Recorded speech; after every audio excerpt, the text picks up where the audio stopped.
All right. Good evening, everyone. Good evening. You're once again welcome to the March 2025 edition of our monthly webinar. This webinar is being hosted by the Doing Right Awareness Initiative. We're a non-governmental organization founded on the principles of integrity, justice, and courage, and our programs are designed to educate, inspire, and mobilize citizens to take responsibility for their actions and their communities.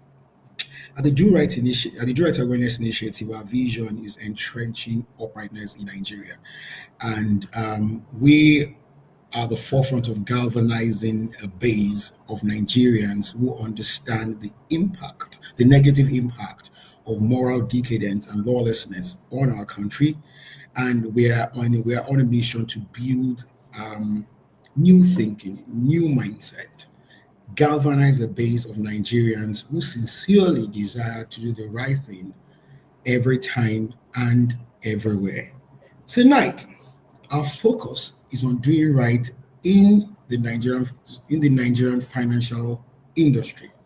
Your role, my role, and our role. And we have with us tonight a most amazing resource person.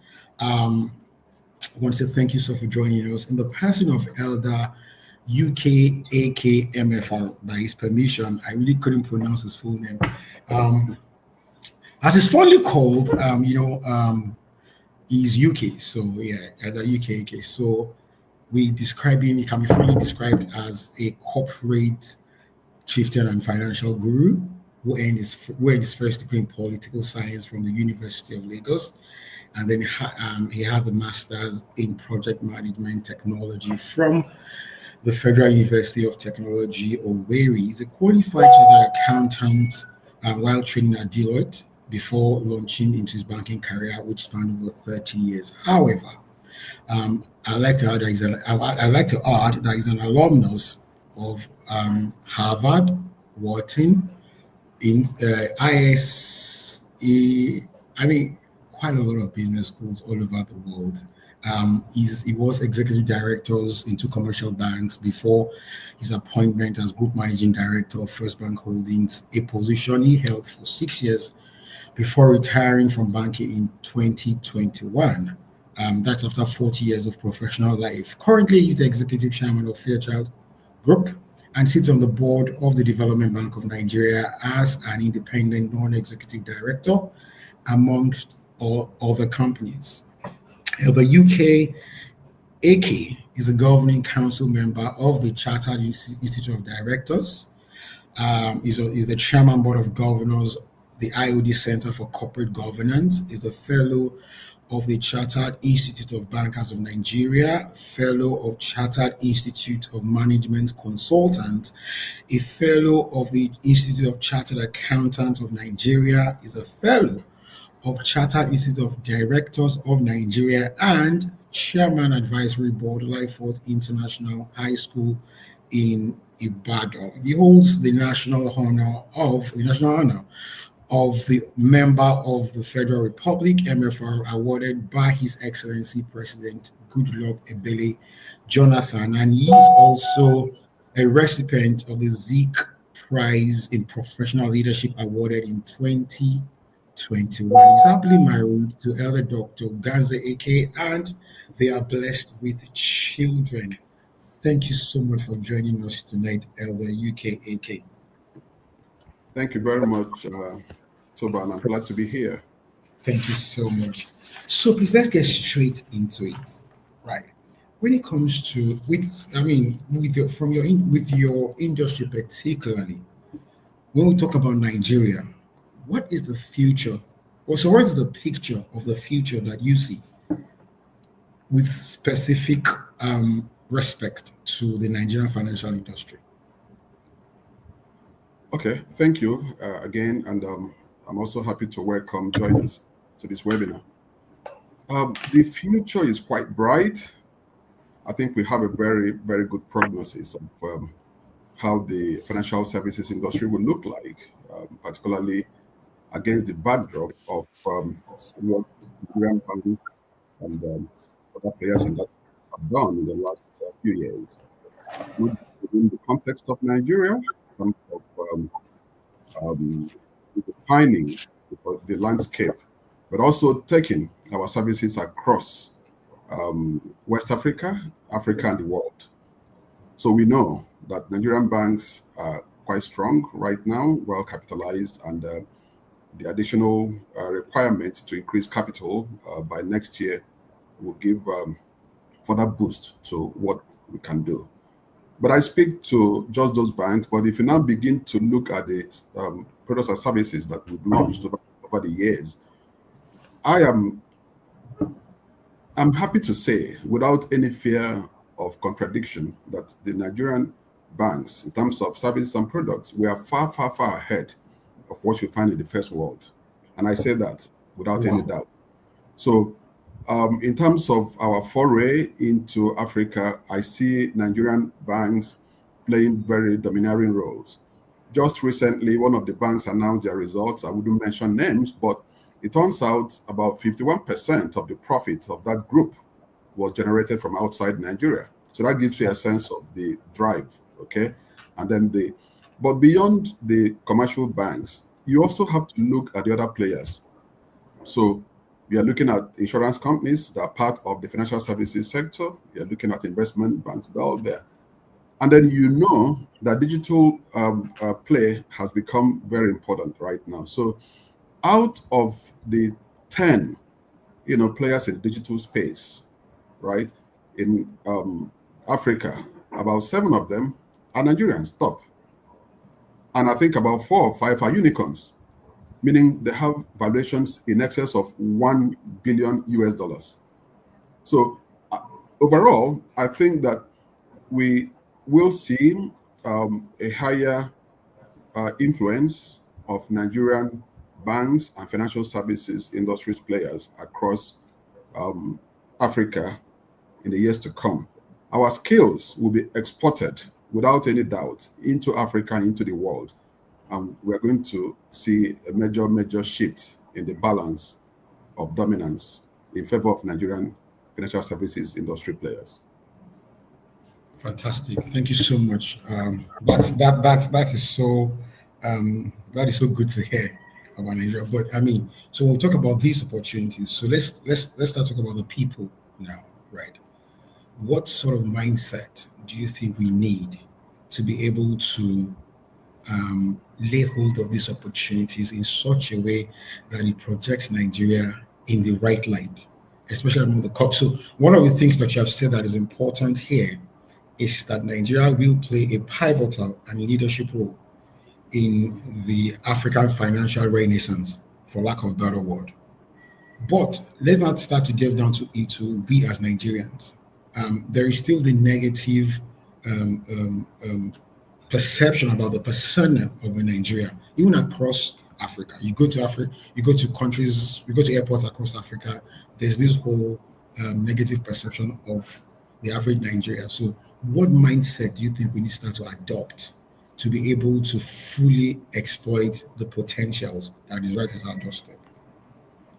Okay, so when I talked about the dominance of the Nigerian fintech players in Africa, and I talked about 4 or 5 of them already being unicorns, you need to ask the question, why did they do so well? Why are they doing so well? A couple of things beyond the products. One is the professionalism that we bring to bear, and that's one of the enablers that would sustain our play in that area.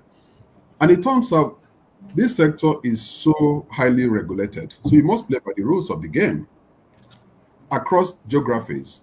The central banks, the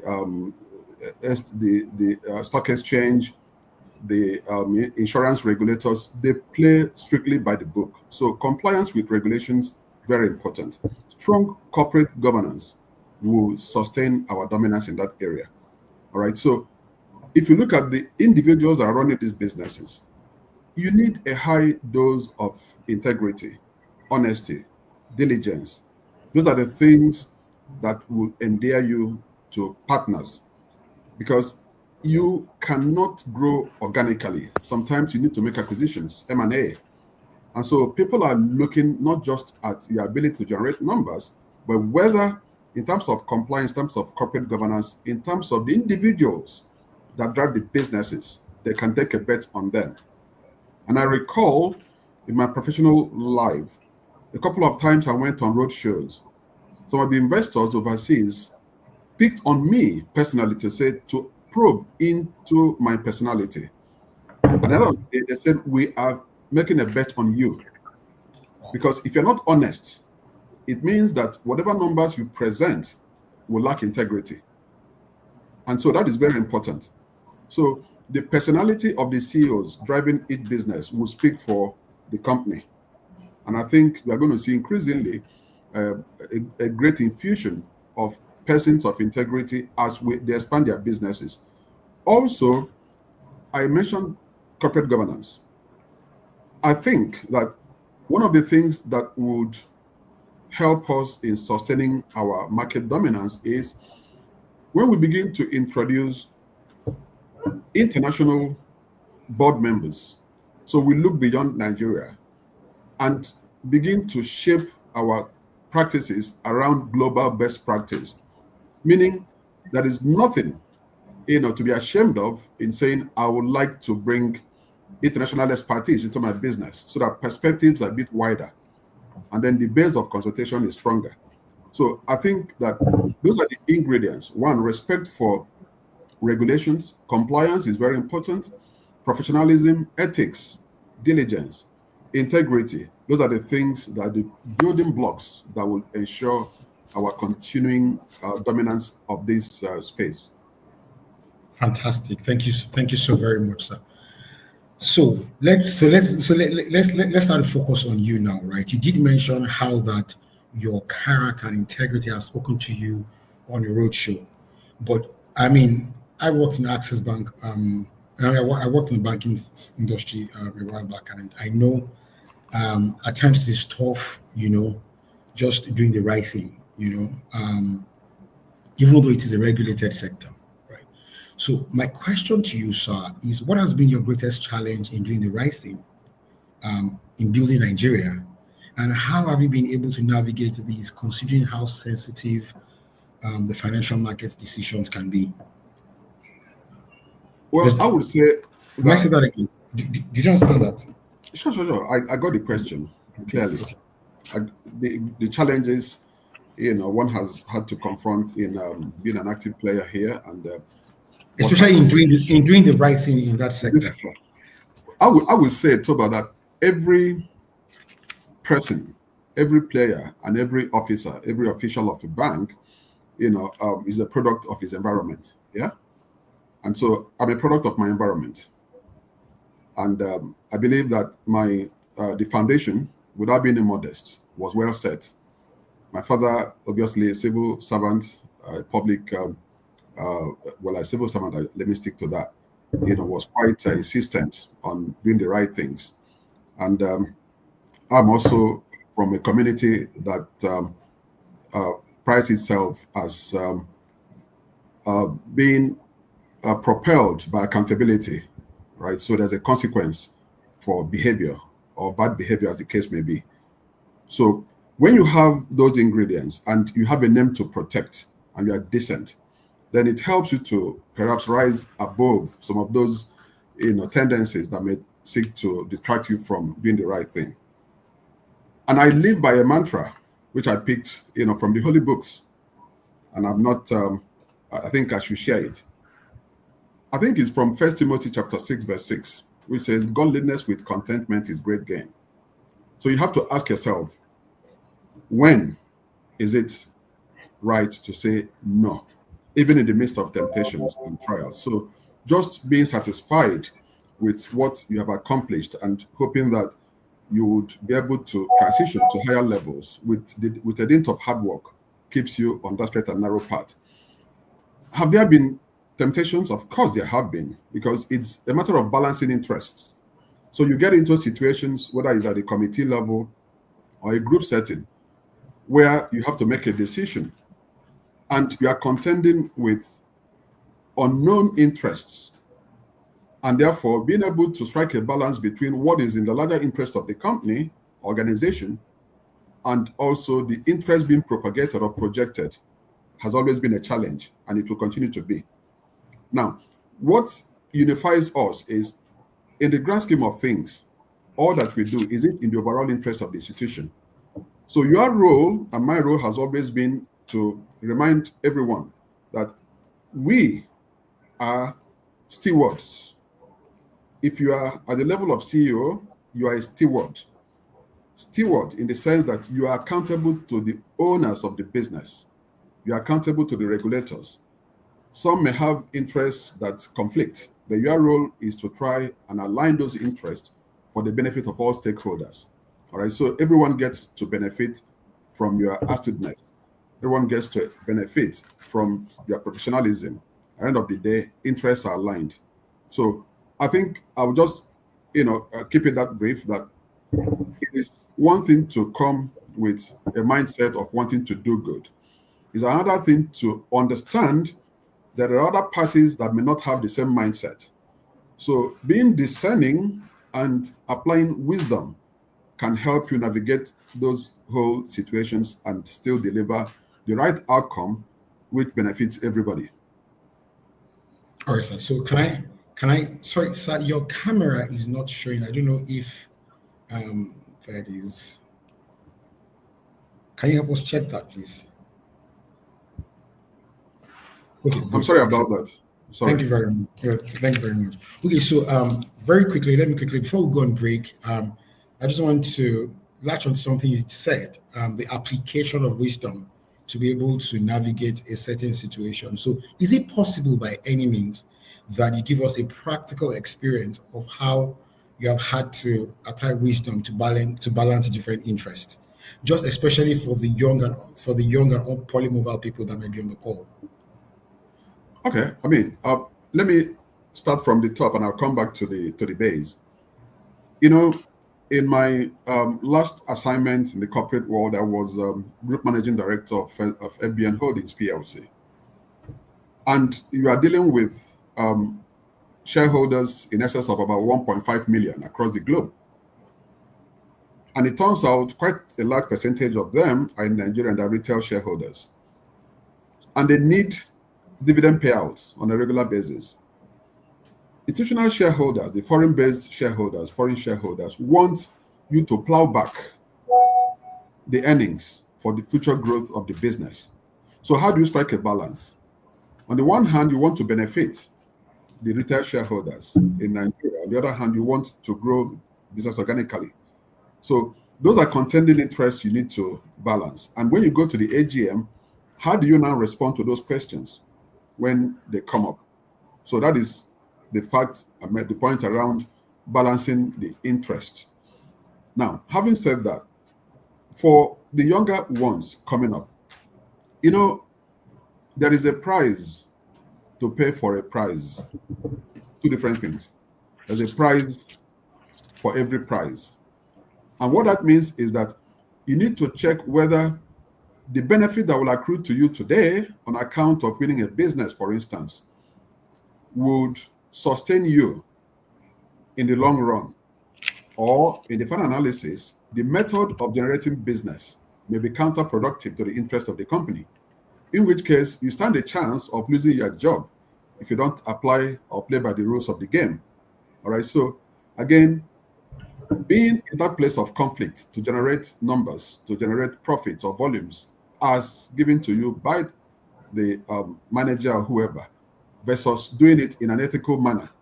Those are the things that at the lower level they need to deal with. At the higher level, you need to contend with those interests and politics that go with the job. I don't know if that connects with the question you raised. Thank you very much, sir. There's a prize for every prize. I think that's a takeaway for now. So if you're just joining us, once again, we want to welcome you to this monthly edition of our live webinar. This is the monthly live webinar hosted by the Doing Right Awareness Initiative, and this month we're talking about doing right in the financial industry, your role, my role, and our role.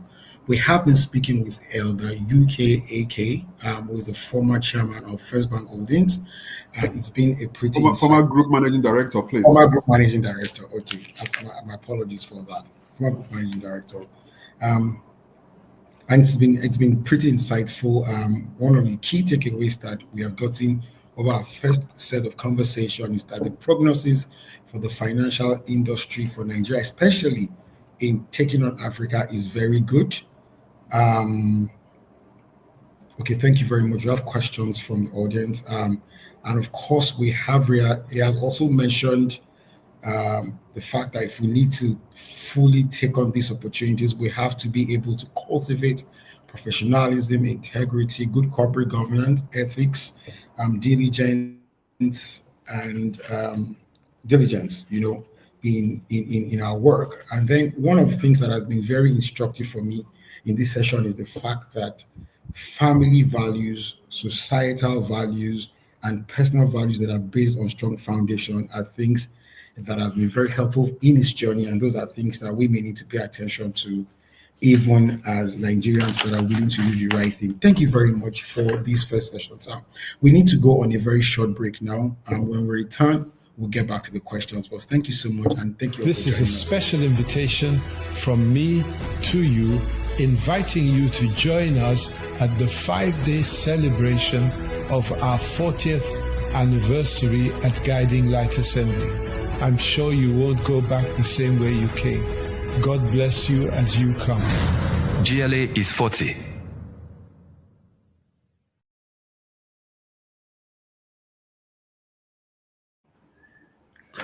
All right, thank you very much. If you're just joining us, you're once again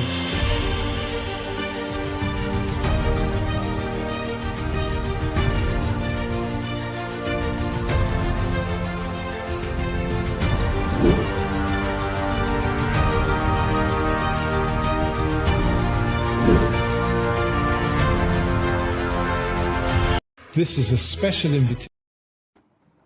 All right, thank you very much. Okay, we're back. Thank you very much for just joining us once again. You're welcome to This is a special invitation from me to you, inviting you to join us at the 5-day celebration of our 40th anniversary at Guiding Light Assembly. I'm sure you won't go back the same way you came. God bless you as you come.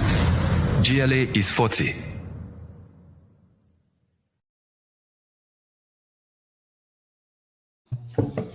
All right. I think we have sorted that out. Thank you so much. So if you're just joining us once again, I warmly welcome you again to this monthly edition of our live webinar. This is being hosted by the Do Rights Awareness Initiative, and we are a non-governmental organization that is founded on the principles of integrity, justice, and courage. Our vision is to reawaken and entrench uprightness in Nigeria, and we're on a mission of galvanizing like-minded Nigerians, that understand the negative impact of lawlessness and moral decadence on our nation, and people that are ready to do the right thing every time and everywhere. We have been speaking with Elder UKAK, and it has been a pretty insightful session so far. So, sir, let's start to delve further into the intersection of being a Nigerian and doing the right thing, and in your role as a citizen now. So, in your role as a citizen, doing your best in your own corner, right, to do right by Nigeria, what has been the greatest lesson you have learned in this journey? Can you share with us? That's in your own role. So can I repeat that? No, I'm fine. Well, a couple of things to say. One of the greatest lessons I've learned on this journey is that there is nothing to be ashamed of where you have to stand alone for truth and for justice and for excellence. Because the world out there may condone mediocrity, complacency, and it doesn't matter to them. And that is actually how not to build a society. Sometimes you need to be the lone voice even at the risk of being shouted down, even at the risk of being misinterpreted or understood. That's one thing that is sure. If you keep at it, you're able to build a coalition of like-minded persons. And so you build a critical mass. And if you are fortunate and some of those persons you have mentored leave your immediate environment, then that thought process, that mindset, it gets cascaded across a larger minefield. So that's the first point. Second point is that what is important for me is we should aspire to be global citizens, not Nigerian citizens. After all, we've said over and over again that the world is a global village. So the standards that cannot stand scrutiny outside Nigeria cannot be internalized. We must condemn it. And it turns out our children, when they go out, and even ourselves, when we go out, we comply.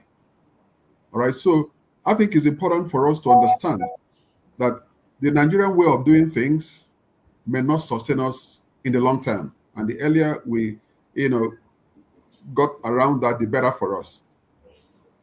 I think the third point to make is that we should endeavor to influence our immediate environment, meaning institutions.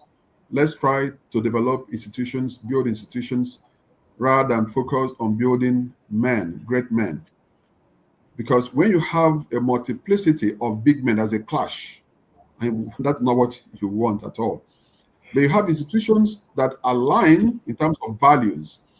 When we have a shared purpose, when we have a shared understanding of what we are trying to deliver and achieve, it makes it easier for us to travel on the same direction. All right. The absence of shared values, of a common purpose, is perhaps one of the greatest challenges we have in nation building. And I think that is now at the level of national leadership. But why don't we even start from the family? After all, what is a nation? An aggregation of individuals, of families, of groups. Those are the things that make up a nation. A nation is not just, in name, it's about the people. What values do they share? Do they expound? What are those things that are acceptable? What are the norms? What are those ethos that all of us can say can stand the test of time? If we don't resolve those issues, then we're just living on borrowed times. And I think that for me, it's one of those things that will make or mar not just a nation, but also a corporate organization.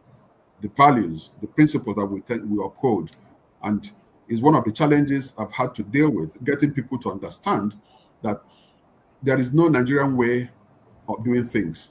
There's global best practice, and if we keep at it, then we can influence our world, not just influence our own immediate environment. Thank you. Thank you very much, sir. Please, I need to ask you a very personal question. I hope you don't mind.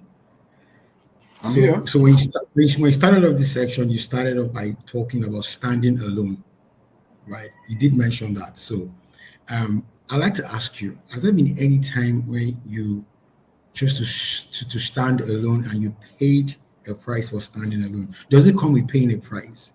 And what is that price that you have to pay for standing alone? Well, I wouldn't want to get into the nitty-gritty or the details, but clearly I said it before, there's a price for every prize, yes? And more often than not, you pay the price, you pay a price.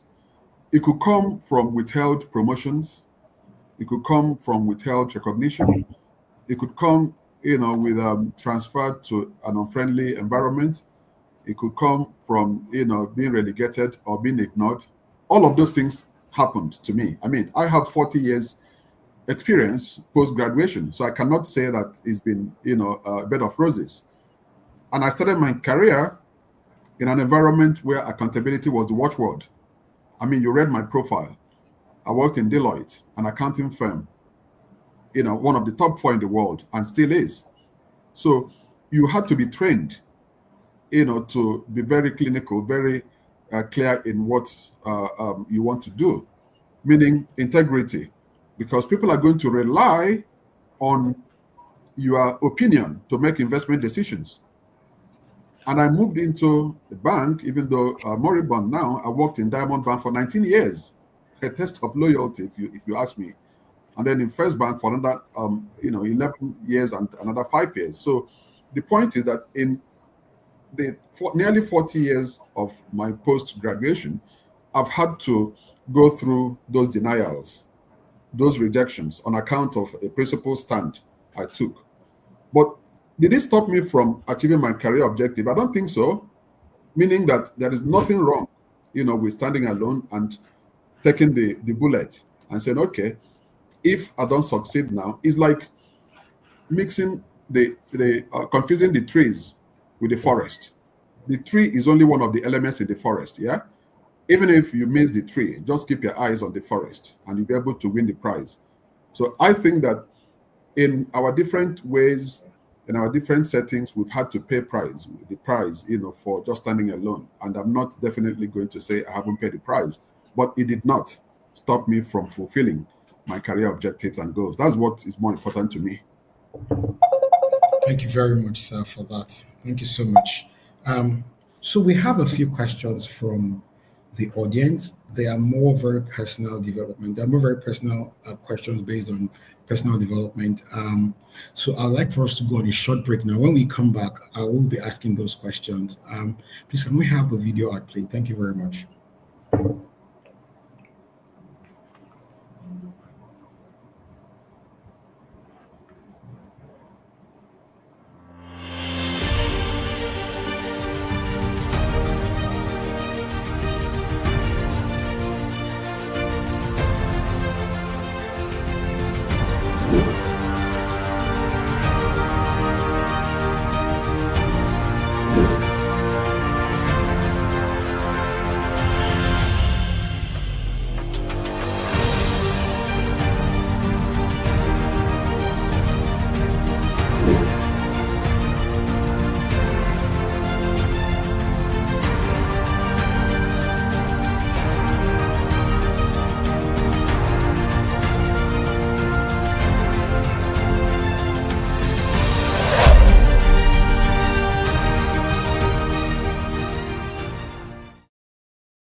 Thank you so very much. If you are joining us for the first time this evening, once again, I welcome you to the monthly webinar for the Do Right Awareness Initiative.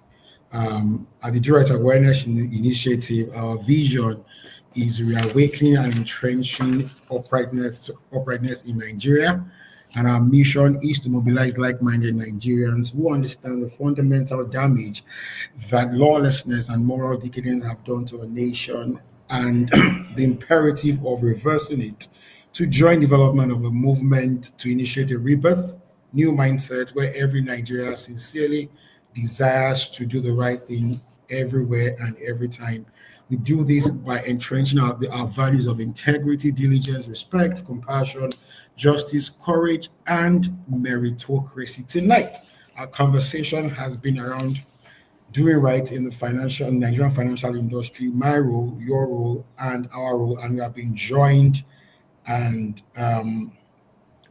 tonight with a very distinguished elder, UKAK, and he's been spilling bars of wisdom.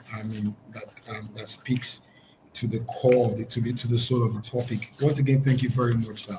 So I'm looking at the questions, and it looks like there are a lot of young Nigerians that really want to learn from your personal experience and from your wealth of knowledge. So I'm going to be asking some of those questions. Number one is from Evans Ono Rio Day. Evans asked that how can I, as a young Nigerian, avoid debt and maintain a healthy, I don't know whether that question is complete, but how can I, as a young Nigerian, avoid debt and maintain maybe a healthy life or something? I don't know, maybe a healthy financial life. I would like to believe. That's what I was trying to say. Okay, I think it's a very great question. And I'm trying to be careful how to answer that question because on one hand, you are asking folks to save and make investment for the future. On the other hand, you acknowledge that they're struggling with even meeting the immediate financial obligations. So it's almost unfair to say they should save. But to the extent that there's a future ahead of you, you must think, how can I, even in the context of earning small, save for the future? Now, you introduced me as a graduate of political science, which means I also did economics. And you remember the Maslow's laws and the hierarchy of needs, yes? Where you have to, first of all, meet the psychological needs of man, food, shelter, clothing, and all of that. And then you go to the other safety needs, and then before you go to the esteem needs. Many young guys are still dealing with the psychological needs because the savings cannot be generated from nothing. You have to have enough. But as a rule, we say, as much as we can, 50% of your earnings can be used for consumption. 25% should go into savings accounts if you can. 25% must be for investment, meaning long term. That savings is for the rainy day. In the event that the 50% which you set aside for consumption runs out, you can, dip your hands into the savings bucket and still meet your monthly obligations. And that includes to you, your family, extended, and to friends is important. The 25% is for investment. So let's assume that you were able to achieve 25% investment threshold. The next question is, in what? Because there's an investment you make and you lose 100%. And that is where you now how do you construct your portfolio of investments? Diversified into liquid, into semi-liquid, and into the solid assets. So the liquid assets will now be obviously fixed deposits, treasury bills, and all of that. And then you can also now begin to look at the shares, equity in the capital market. And then the investments, the long term, are those ones you can lock in for a longer period, say 5 years. All right. So it includes land and all of that. So it just, starts from defining what your needs are, not your wants, not those things that will expand your lifestyle, but the needs versus wants, being able to draw a line between needs and wants, and then take care of your needs, and then see how you can have 25% of the savings sterilized. And then the other one is what you must lock in. Now, one of the ways to achieve it is to not be in control of those investments, meaning have a broker, have an advisor, so that it leaves your immediate account. So do you have an account with a broker that can buy shares for you? Do you have someone that you can say, okay, advise me on what to do? But generally, meeting your financial advisors and constructing a portfolio which speaks to your age, your current situation, your immediate needs, your plans for the future, that will help you. There is no point having investment or having savings and then you go cap in hand begging when you haven't met your immediate needs. So I think it calls for being honest in your current requirements and what your obligations are, and then projecting into the future, what can I set aside and leave it to just mature and grow for another 3 years, so that when that time comes, and that time will surely come, I tell you, when that time comes, you'll be able to cash out on those investments you've made. This is just investment 101. We can go into the details if we have the time. All right. Thank you very much for answering some subsequent questions, because the subsequent questions are actually around the best investment options for young Nigerians who want to grow their wealth. And of course, someone asking about key financial mistakes that young people make and how they can avoid them. Is this something you want to speak to? Absolutely. Briefly? I mean, there are so many mistakes the young guys make, and I'm glad to speak on that. First of all, conspicuous consumption, you must avoid it. You don't have to be long, because you don't actually understand the background of the person you are trying to copy. There is so much around peer pressure that I frown at. There is so much. And it turns out fashion evolves. What is fashionable today goes out of fashion tomorrow. So if you only can delay that urge to buy the next big thing, then you are saving money. All right. So I think the first thing, I said it before, is to define your priorities. What do you want to achieve in life? What do you want to achieve? This phase of your life, what do you want to achieve? If I ask you 3 years from today, what do you think you should have that will give you that sense of satisfaction that, yes, I invested wisely? What will it be? And the investment you want to make today, ask yourself whether 3 years down the road, will you regret having made that decision? So it is self-introspection beyond what another person will teach you, and avoiding the pressure that comes with youth. Now, the other thing is, for some of us, and I speak to the youth, we preach so much about entitlement. No, you don't. Focus on what you're entitled to. I think you should put your hands on the plow and understand that you have to sweat to make money. When money comes cheap, it goes easily. But if you work hard and make money, then even if there's pressure, you are not likely to succumb to that pressure. So again, let me repeat, prioritizing what is need and what is want. 2, understanding that the choice is yours to make, and therefore making a conscious decision to not be swayed by peer pressure, and understanding that tomorrow will come. When that tomorrow comes, you will have to be responsible for fixing your present. That tomorrow will become your present. But to do it, you must decide today how to apply the resources that are coming. Some of us are earning so much. I remember when I started, and we can talk about the exchange rate, what it was at the time and the equivalent of it now. But we all remember that we started earning 200, 300 naira per month. I'm talking, 86, 87. That was the salary per month, 330, naira per month. And then it was enough to take care of persons that depended on us. I recall that as a youth corper, I was training my younger ones in secondary school. As a youth corper, what my salary was about 200 naira at the time. That was our allowance. So just understanding the priorities and understand that you are responsible to the next person, your family, the larger community, and your world. What decisions will you make today that you can reference and say, I am proud of what I did? It's not about the drink that you have in the pub or in the club. No. It is about tomorrow you have impacted a few persons and they'll say, yes, this man helped me. That for me is the call to action for the younger ones.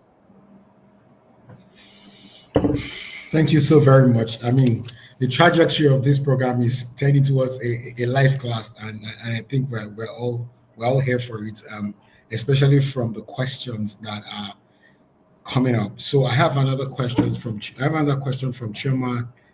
Nwanchuku. It says, how can we inculcate the right financial values and mindset in our society? And please, I think I'll need to take a break now. So when we come back, we're going to start from there. Choma asks that how can we inculcate the right financial values and mindset in our society? We'll go on a very short break now. And when we come back, we continue with this conversation. Once again, thank you so much for all that have joined. And we look forward to diving deeper when we come back.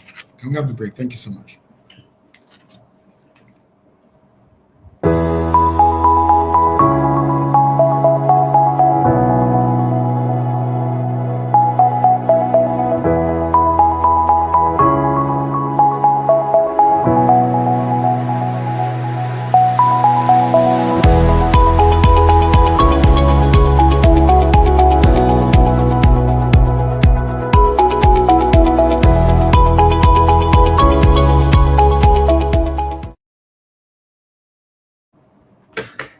All right, thank you very much. If you have joined us for the very first time, I want to say you're warmly welcome. This is the monthly webinar for organized by the Do Right Awareness Initiative.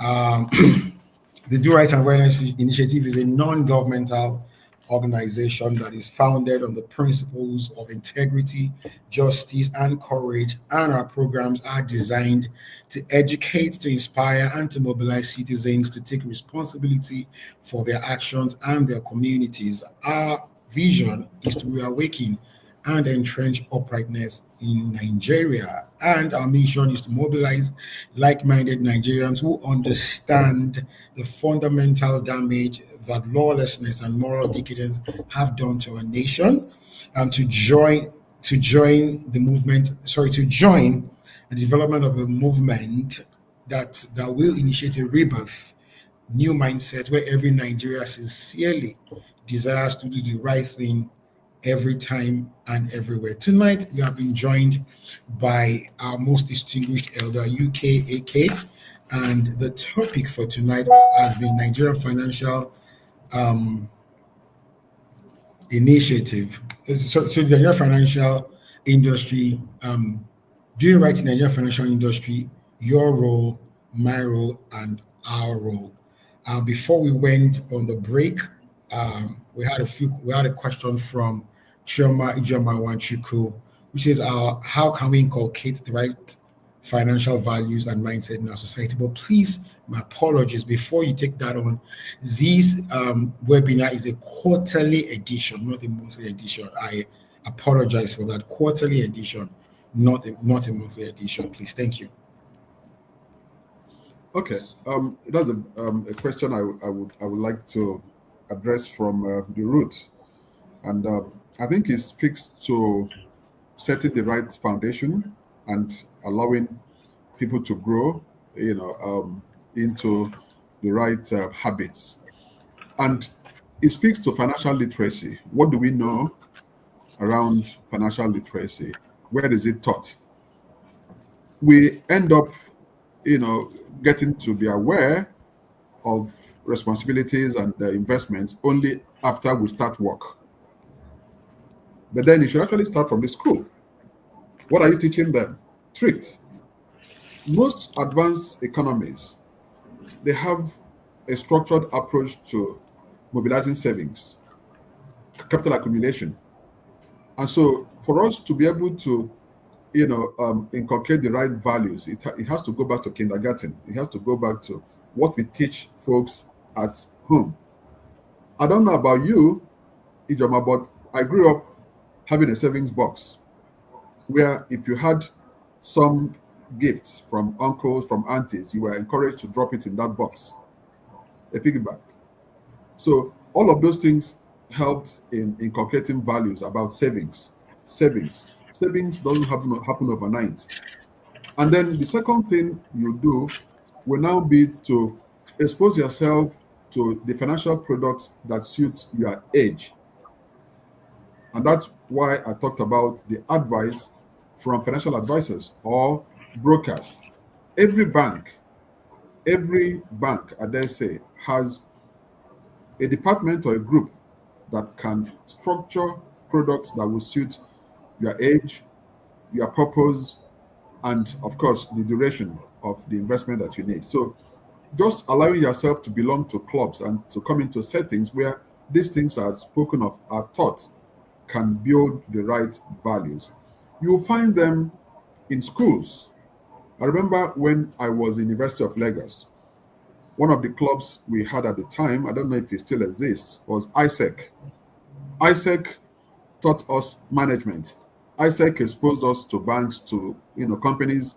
We went on field trips. And one of the things that they kept talking about was ensuring that you have investments and you have savings, even if it's a mutual fund, where you don't have to really have millions, but you can get into a group, a club, and then each person contributing. That's a thrift club. You would now be able to take, a chunk of investment in a company. So the thing about savings is that you must start. The thing about investment is that you have to start, even if it's too small. And then you watch it grow and be disciplined enough to live it until you have the maturity. So it's not something you would say, okay, let me take it because there's a need. That's why I was very clear in talking about consumption, savings, and investment. So the right values would begin with exposing yourself to the right persons that will guide you properly, but you must also now take responsibility, having received the advice. Otherwise, it will come to naught. Having said all I've said, you make that decision that you will go it your own way. Okay, thank you very much, sir. So I have a question here from Chijioke. I think you have spoken to this in the course of your conversation, but I don't know if there is another twist to this. He says we cannot understand that Nigeria is in negative shape economically, but how can a young man growing without a really good income spend on important things and also save properly for rainy days? So how do you balance cash resources with savings? I think I made that point, and that's what I said, that it would be unfair to expect the younger ones to really set aside things, investment, when they're struggling with meeting even the psychological needs of man. And I referenced the Maslow's hierarchy of needs when I talked about psychological needs, safety needs, and of course the self-esteem and all that. So it's counterintuitive to ask them to save.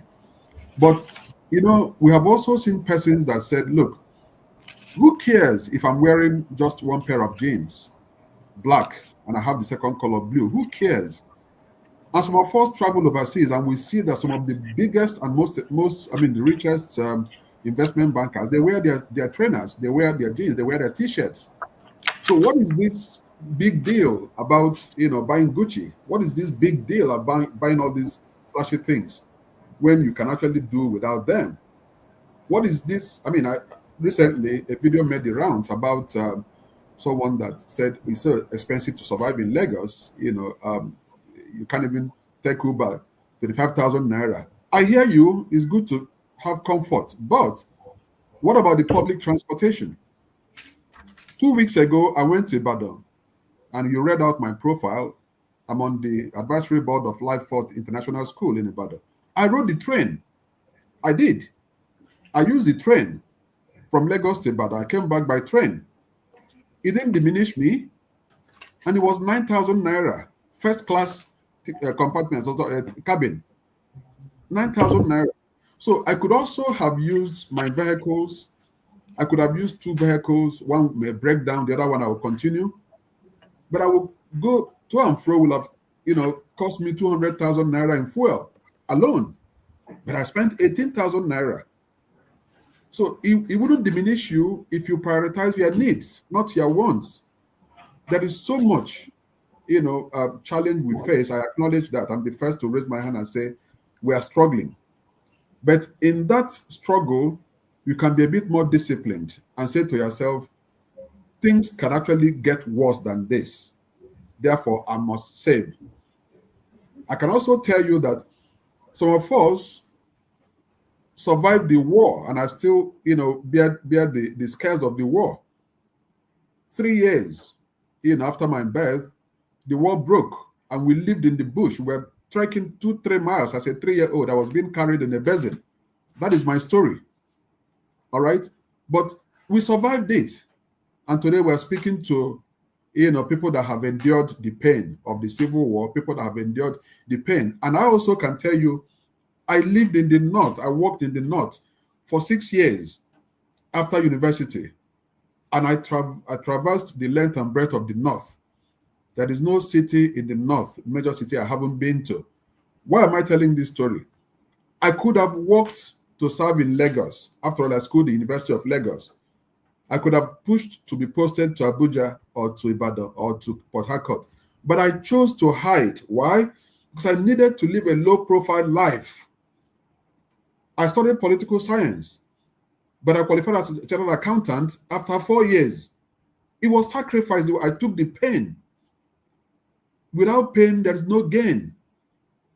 So you have to accept that life is tough and make a decision.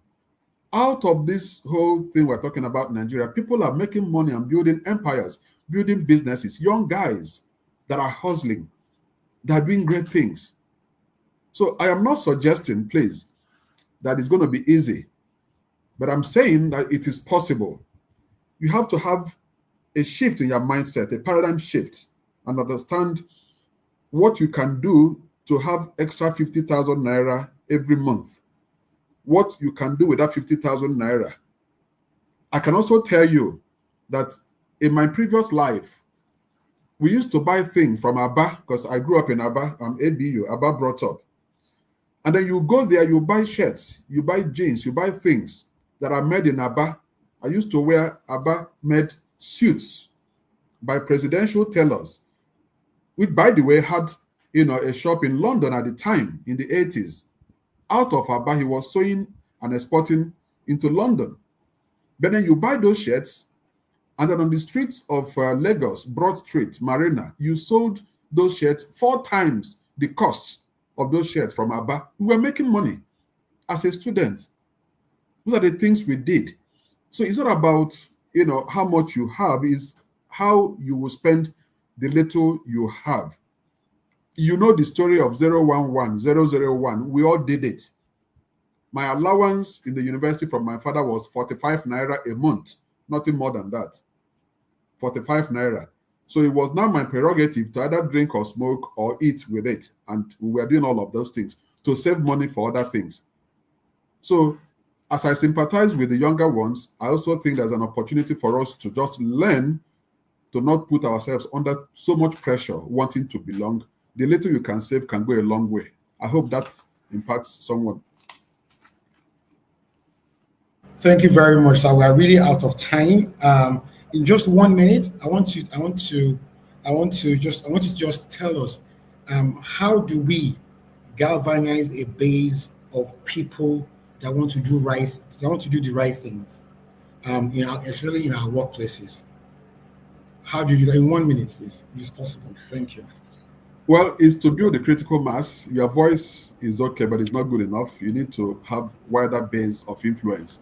But in your little corner, just do the right thing. And if we all do our little things in our little corners, then it becomes, if you like, a coalition of the willing, a coalition of the, right-minded persons. And then it becomes a good Nigeria for all of us to benefit from.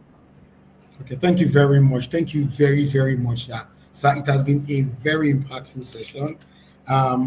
Just going over some of the key points that you have made is that the prognosis for the Nigerian financial industry is very good, and Africa is our minefield.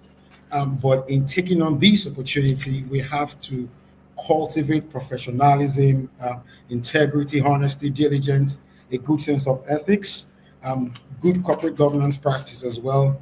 And we have to always remember that we're a product of our environment.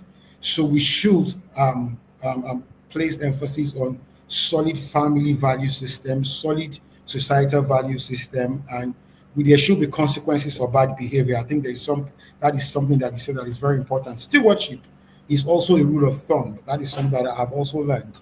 And it is good to stand alone, even though it's okay to stand alone, even though you have to pay a price. But there's a price for every prize. I think that's another thing that we have learned today. Of course, we have also learned to aspire to be global citizens in our thinking and do what exactly we will do abroad. Let's do it here,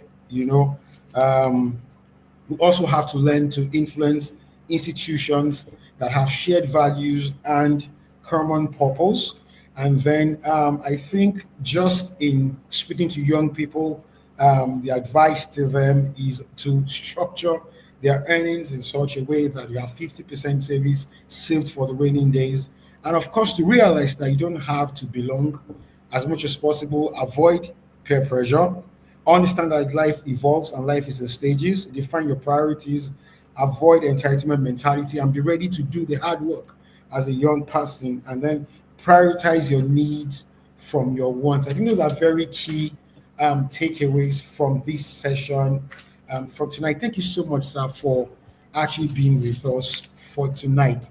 As a roundup tonight, like I said, this session has actually been put together by the Do Right Awareness Initiative. And on behalf of the Do Right Awareness Initiative, my name is Toba Boiji, and I want to say that a new Nigeria is possible and a new Nigeria will happen. Thank you, everyone, and good evening. Can we please have the video to round up? Thank you so much, sir. Thank you very much. Thank you very much. Thanks for having me. Good evening, everyone. Can we have the video to close?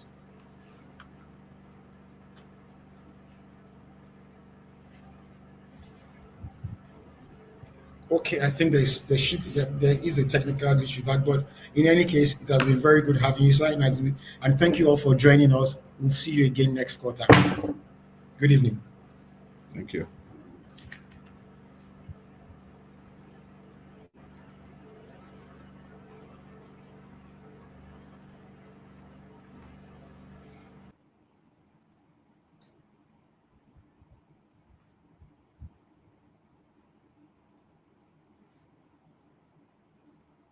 Doing right starts with you.